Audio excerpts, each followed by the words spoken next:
How fast are we going when we begin?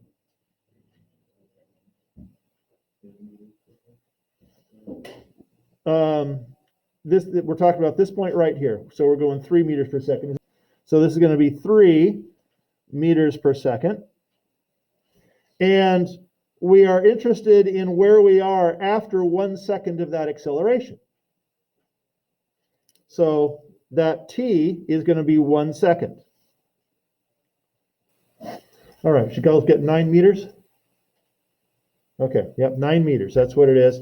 And it's symmetrical, so it kind of makes sense that should be the case. This velocity versus time graph is symmetrical. It's as far above as it is below. So it makes sense that this going over the crest of the hill would be symmetrical as well. Although my handwriting's pretty awful on that. But nevertheless, this is a curve that goes over. Now, how about this segment here? How fast are we going?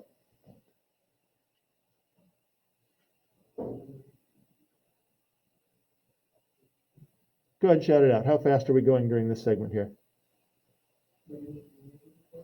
-3 meters per second. Would you guys agree with that? Yes, we're going backwards at 3 meters per second. Okay, so -3 meters per second. Let's see. So we need to figure out, there's a couple ways we can do this. Let's see. We'll do this for 4 seconds at -3 meters per second. Okay. So we couldn't just do it all in one big chunk here. So let's do that. How far do we go at -3 meters per second for 4 seconds? Backwards 12, right? So that's one way to do it. So we can just say, okay, we are at 9, so we're going to wind up at -3 at the 10-second mark. We're going to be right about there. That's nice. And we can draw that because it's a linear thing.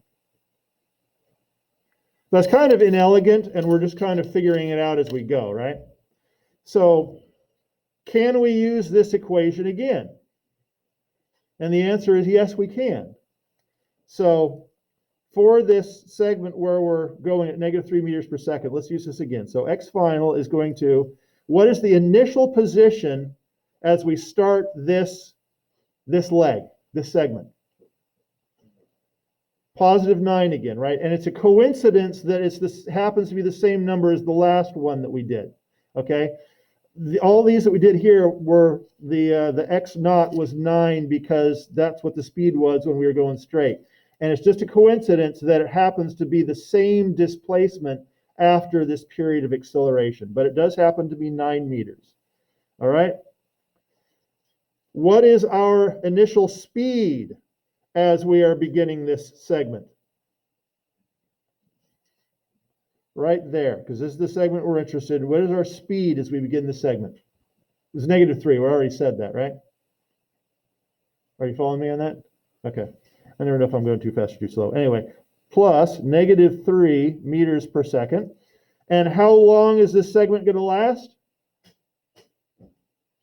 Because we need to know how much time we were going at that speed. So how many seconds is it? 4 seconds times 4 seconds. Now we have to take care of the acceleration. But is there any acceleration? No acceleration, so this drops out. So we get 9 plus -12 equals -3. And there we are. So the position at the end of this segment is a -3. This method here is a little bit more rigorous because it does use that same equation.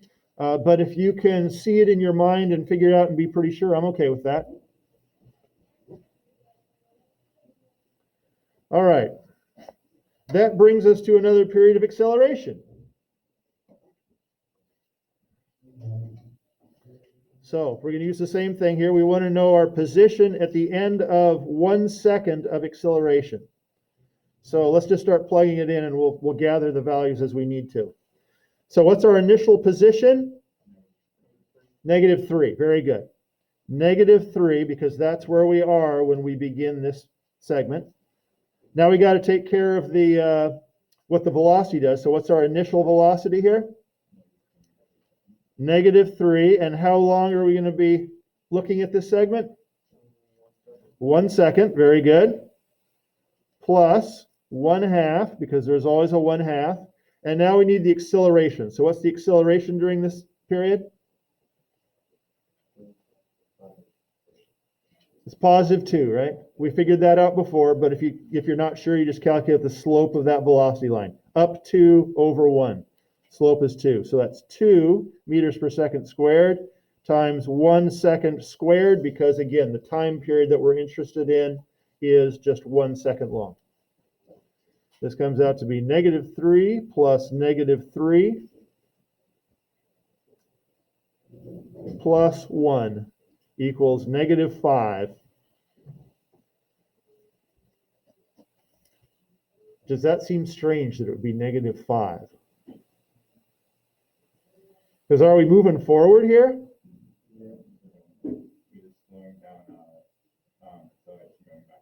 Exactly right. We are actually still going backwards here. We're just not going backwards by as much. So we're slowing down in the backward direction, if that makes sense. So we are actually still making progress backwards. We're still moving backwards. We're just kind of fixing a little bit. So we after that 1 second, we go to -5 meters. And again, this doesn't show up too well with my shaky handwriting, but this is actually a curve. This is not a straight segment, it's a curve. And that brings us to the final leg here. What's our velocity along this last segment? -1 meter per second. Exactly right. -1 meter per second during this time period. So we can again use I'm going to do it right here because this is the only place that is left we can see. We're going to use our basic equation again. X final equals the initial position. So what's the initial position when we start the segment? -5. Now we got to take care of what the speed does. So our speed is -1 times, and how many seconds is this segment here? 5 seconds. Yeah, 1, 2, 3, 4, 5. 5 seconds times 5 seconds plus what the acceleration does. And what is our acceleration along here? 0. So that's going to be 0. So we get -5 minus 5. So at the end of this, we're going to be at -10. Pardon the interruption. That is me Before right we dismiss for lunch 4, just a reminder to here. all